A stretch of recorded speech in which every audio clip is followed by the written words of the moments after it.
tardes, queridos miembros de sindicatos industriales, señora viceministra. Gracias nuevamente por la invitación, y fue en octubre del 2021 que participé con ustedes por primera vez en esta actividad. Y en ese entonces hablábamos de retos y oportunidades, y me he traído el slide de conclusiones de esa noche, y voy nada más a mencionar algunas palabras claves que hablamos hace algunos meses. Reducir el desempleo abajo de 10%, educación en negrita y en mayúscula cerrada, diversificar la economía, exportar para crecer, deglobalización y regionalización, lo que era en ese entonces nearshoring, que ya está sucediendo. Sectores con gran potencial: agricultura, agroindustria, ensamblaje, reparación de productos, manufactura ligera, consolidación de las finanzas públicas, debilidad institucional, fortalecimiento del sistema de servicios internacionales y, por último, mirar hacia afuera, ¿no? Y creo que esos retos que discutimos en esa ocasión aún se mantienen. Quiero hablarles en 18 minutos y 32 segundos de tres cosas. Les voy a hablar sobre números, que son los números que estamos observando hoy en día en nuestra economía. Quiero presentarles un slide, porque después de 5 slides de números ya no van a querer escucharme más. Voy a mostrarles un slide sobre los retos que tenemos los próximos años y que creo que no podemos seguir dilatando más. Y por último, quiero hablarles y plantearles algo, y tiene que ver con la defensa de nuestras libertades, la defensa de nuestra libertad económica, la defensa de nuestro modelo económico, en un slide también. Así que voy a comenzar hablándoles sobre números. Y rápidamente, esta es la última evaluación que hace el Fondo Monetario hace ya un par de meses sobre el estado de la situación de la economía. Y solamente quiero mencionar un par de palabras antes de seguir adelante. Crecimiento lento y desigual. Hay algunos países, y Latinoamérica es el mejor ejemplo, hay algunos países que están creciendo, volando, y hay otros que están estancados. Por supuesto, la guerra, y ahora solamente aquí decía guerra en Ucrania, ya no solamente es la guerra en Ucrania. Fragmentación política,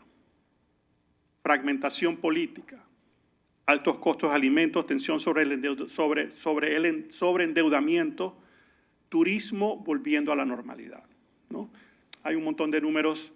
Creo que los importantes para nosotros: crecimiento en Estados Unidos por encima de lo esperado. Hoy, esta mañana, el Economist reportaba que la economía de Estados Unidos creció en el último trimestre arriba de 3%. Eso es muy por encima de lo que se estaba esperando, y pareciera que los niveles de inflación esperados ya están volviendo a la normalidad. Así que tal vez este año ya podemos esperar que las tasas de intereses se estabilicen, y tal vez al final del año nuestros bancos nos empiezan a sorprender, empezando ya nosotros a poder pelear un poco con las tasas de interés, ¿no? Bien, Panamá. Estos son datos a septiembre, que son los últimos datos económicos que la Contraloría ha publicado. Aquí les muestro la distribución, o sea, qué sectores son los que empujan la economía, cuáles son los sectores y cómo están distribuidos. Y aquí comercio, construcción, logística, servicios. El sector público todavía un poco grande, debería estar más alrededor del 6-7%, ya bajó un punto porcentual. Ahí puse en rojo industria, 5%, y con un gran potencial. Y esos son, digamos, uno de los 3 o 4 sectores que yo le apostaría hacia el futuro, que debería, por los efectos en el empleo y por las perspectivas y las oportunidades que tenemos como país, que deberíamos estar apostando. Otros sectores, por supuesto, el agropecuario, que también tiene un gran potencial.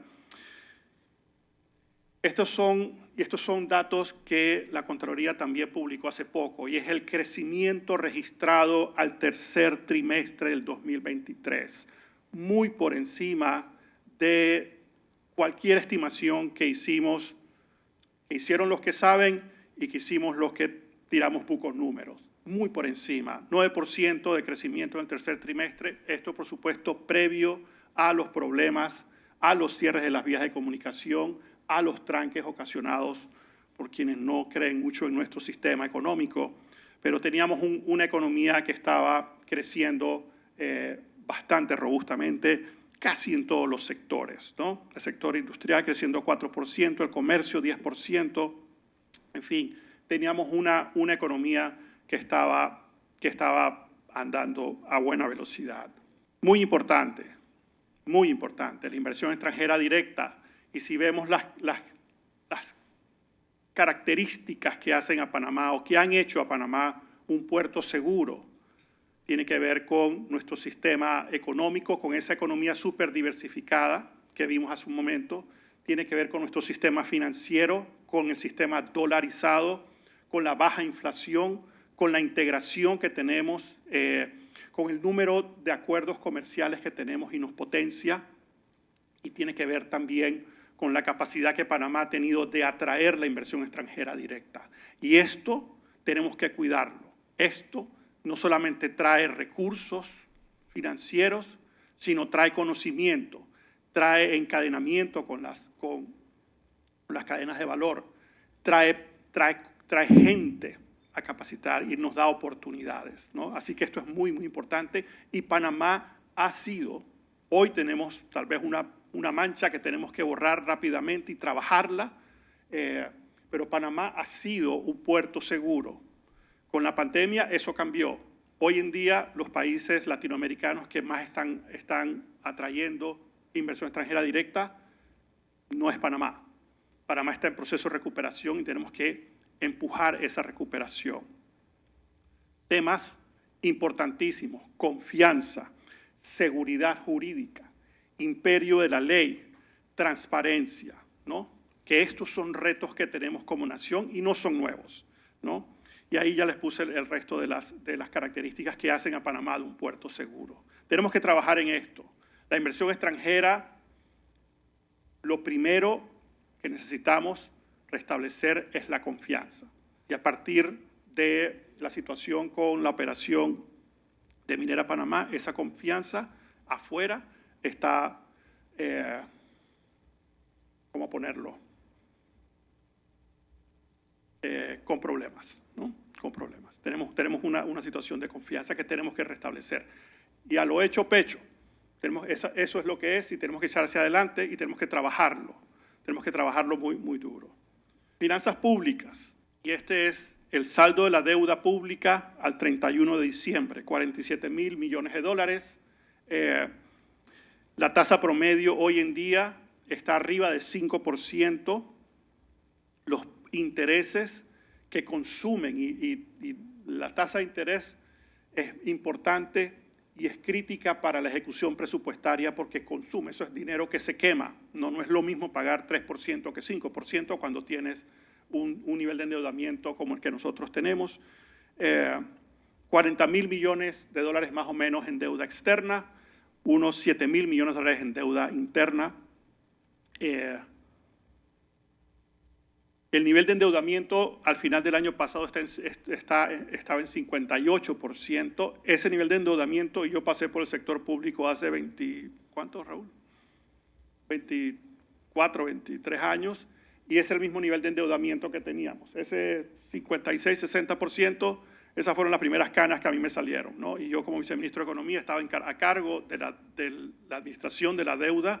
En ese entonces la deuda eran 7.000 millones de dólares, no 47.000 millones de dólares, pero básicamente tenemos una economía mucho más pequeña con los mismos tipos de restricciones que estamos viendo. Es manejable, tenemos que probarle al mercado que podemos, y yo creo que el nivel de endeudamiento al final de este año 2023 no va a aumentar en función del resultado final del Producto Interno Bruto, y eso es como un medio ganchito a la nubecita negra que tenemos con las calificadoras de riesgo, pero es un punto que creo que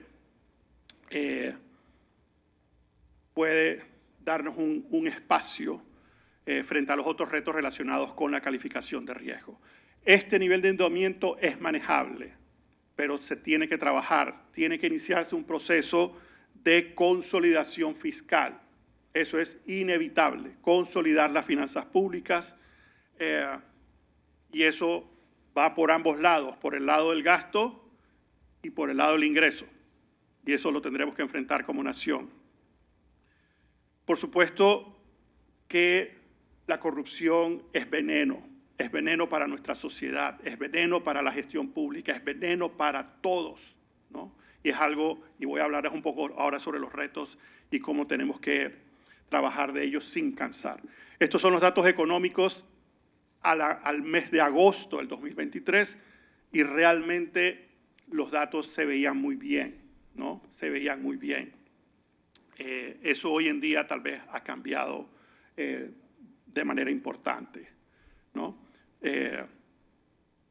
Zona libre, los números pareciera que están muy bien. Creo que vi las cifras de exportaciones, 33.000 millones de dólares al cierre del 2023. Eso creo que es una cifra bastante alta de buena recuperación. Los retos del canal, agua. El tema del agua lo voy a adelantar. Río Indio es la solución, ya está bien estudiado. En el área de afectación, entiendo que hay unas 2.000 familias que pueden ser afectadas. Sé que el canal ha estado trabajando con estas comunidades. No podemos patear la pelota. Tenemos que comenzar a trabajar eso hace tal vez algunos meses. Hoy tenemos que comenzar a trabajar eso. Tenemos que darle todo el respaldo a la autoridad del canal y a nuestras autoridades para empujar esto. Eso lo voy a hablar un poquito más adelante, pero es súper importante. Empleo, reto muy importante para nosotros, y esta es como una radiografía. Somos un poquito más de 4 millones de personas que vivimos en este país, 2 millones de personas económicamente activas, 155.000 personas desocupadas, ese es el desempleo, 7% hoy en día, casi 2 millones de personas ocupadas, 300.000 personas en el sector agrícola, ¿no? Y por ende gran potencial ahí, 1.6 millones de personas en actividades no agrícolas. Aquí viene algo que distorsiona todo, porque tenemos casi 765.000 personas informales.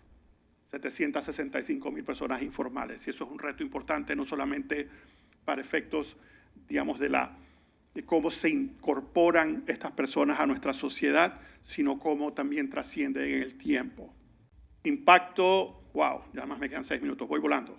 Impacto sobre las protestas, ¿no? Como les dije, Panamá venía con un ritmo de crecimiento importante. El cierre ilegal de las vías de comunicación han ocasionado un menos importante en nuestra actividad económica. Eso va a tener un efecto este año y va a tener un efecto el próximo año y los años por venir. Nuestra estimación de crecimiento para este año es de más o menos 2%.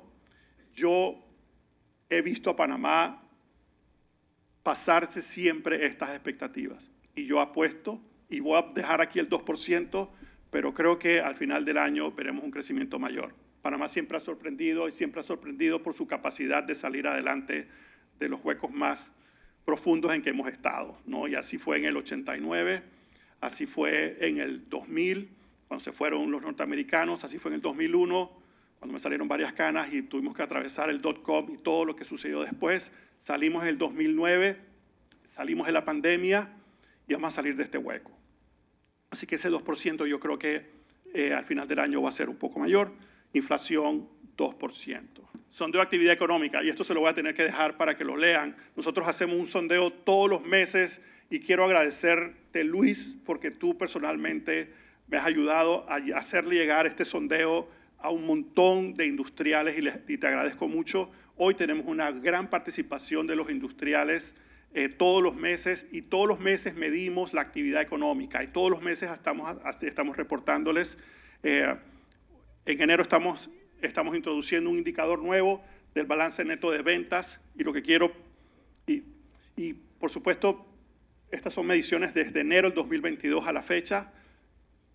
Caídas importantísimas en octubre y noviembre del año pasado.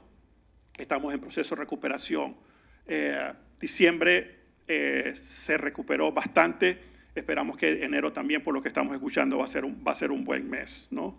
Tenemos datos, ya hoy estamos empezando a generar la capacidad de ver esto por industria, y aquí está, digamos, cómo se ve el sector industrial, ¿no? Y el sector industrial se recuperó un poquitito mejor en diciembre que el resto de las actividades, pero cuando vemos el balance neto de ventas, que es un indicador nuevo, comparado con el resto de las actividades, vemos que los industriales son más sensibles, ¿no? Y vemos que en varias ocasiones, creo que 3 o 4 ocasiones adicionales a las 2 ocasiones en que el sistema se ha caído, los industriales han tenido tropezones. Ahora, la capacidad de recuperación es muy fuerte. El país, hicimos esta pregunta en diciembre, el país debe invertir en el desarrollo y fortalecimiento de agroindustria, turismo, industria, logística, el sector agropecuario, de acuerdo a los participantes del sector industrial. Y ahora les voy a mostrar un poquito el resto. Los incentivos, fíjense, hicimos una pregunta sobre qué tipo de incentivos ustedes piensan que debemos invertir en los próximos 10 años, ¿no?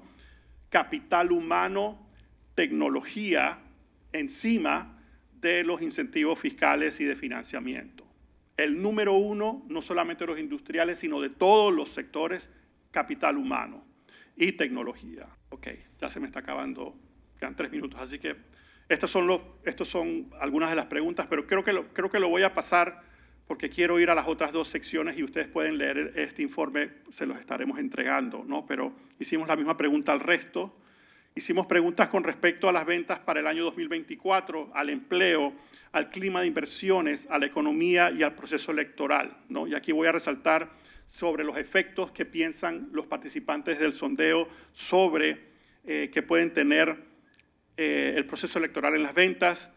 11% indicaron que las ventas podrán aumentar, 44% nos indicaron que ningún efecto, y 45% dijeron que pudieran ser menores, ¿no? Lo cierto es que nosotros hemos revisado las cifras macroeconómicas y realmente no podemos ver a partir de los años 90 hacia acá un efecto significativo, ¿no? Lo cierto es que sí genera cierta incertidumbre durante los primeros meses del año, y luego tenemos una fiesta después de los resultados cuando se consolidan. Ok, rápido, 2 slides más. En 1 minuto 46. Primero, los retos que tenemos y que no podemos seguir pateando la pelota. 1, el reto de la educación, y cada evaluación que nosotros vemos está ligado en lo deficitario a la capacidad que no tenemos para preparar a nuestros jóvenes. Por supuesto, el reto gigante del programa de invalidez, vejez y muerte de la Caja del Seguro Social también es un reto inmenso. Agua para la población, y desafortunadamente, al igual que otras instituciones públicas, nuestro IDAN está desarticulado. Tenemos que modernizar, tenemos que buscar un jugador de clase mundial que se encargue de entregarle agua potable a nuestra población como se merece. Y por supuesto, agua para nuestro canal, ¿no? Es parte vital de nuestro sistema económico, así lo ha sido, tiene que seguir haciéndolo, y la decisión de Río Indio tiene que tomarse pronto. Servicios públicos, por supuesto, 2 retos y tal vez no es el mejor momento para mencionarlos, pero tenemos que poner sobre la mesa, que son el tema de la corrupción y el tema del crimen organizado, y cómo el crimen organizado está penetrando en toda la sociedad, y tenemos que levantar el radar. Consolidación fiscal y endeudamiento. Y, por supuesto, el reto de impulsar las reformas y no seguir pateando la bola con estos temas. Estos 1, 2, 3, 4, 5, 6, 7 temas tenemos que atacar. Ok, por último, defensa. Y esto es un planteamiento que les hago aquí a todos los industriales y a todos los presentes. Nosotros tenemos que luchar y defender nuestro sistema económico. No podemos dejárnoslo arrebatar. Y eso no se logra solo.